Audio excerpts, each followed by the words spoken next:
है sir SSC GD का as कब से काउंट होगा। मैं पहले भी जवाब दे चुका हूं। तो जिनका जो एसएससी जीडी का एज का रूल रहता है बच्चों, जो मेन मैं बताऊं कि पिछली बार तो इन्होंने छूट दी थी, वो तो एक अलग कहानी हो गई। अब फॉर्म आएंगे 24 नवंबर को, तो ये जो एज मांगेंगे उस सबसे ज्यादा चांसेस हैं कि 1 नवंबर 2023 को आप 18 वर्ष से 23 वर्ष के बीच होने चाहिए। और ये जनरल और ईडब्ल्यूएस के लिए एज होगी। जनरल ईडब्ल्यूएस चाहे लड़के हो चाहे लड़कियां।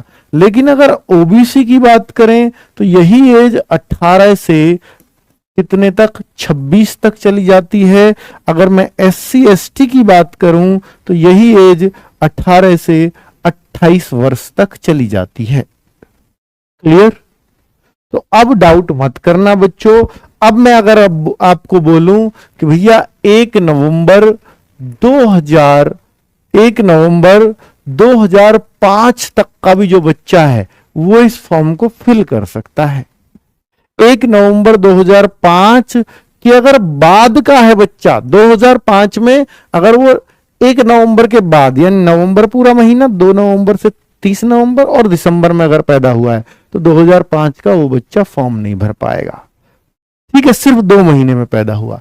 लेकिन बाकी महीनों में किसी में भी हुआ हो, नवंबर दिसंबर के अलावा, नवंबर में भी 1 नवंबर को हुआ होगा, भर देगा।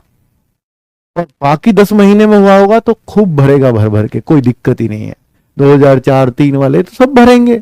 लेकिन कहां तक के भरेंगे? अगर जनरल की बात करूंगा मैं तो भैया 5 साल तक के, यानी बच्चों 2 नवंबर 2000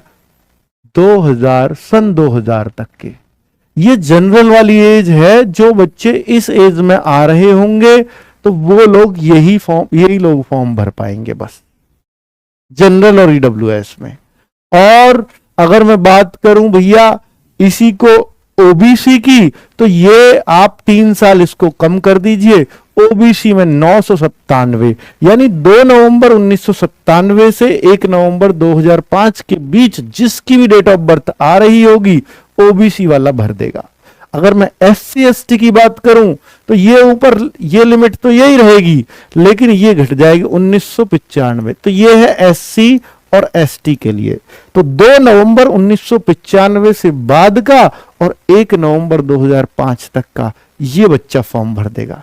भाई देखो, ये सारी जानकारी मैं आपको एक अंदाजे के तौर पे दे रहा हूं। अभी जरूरी नहीं है कि एसएससी जीडी में 1 नवंबर को ही मांगा जाएगा। 1 जुलाई भी हो सकता है, पर चांसेस ज्यादा वो 1 नवंबर के ही हैं। ठीक है, चलिए, जैसा पिछली बार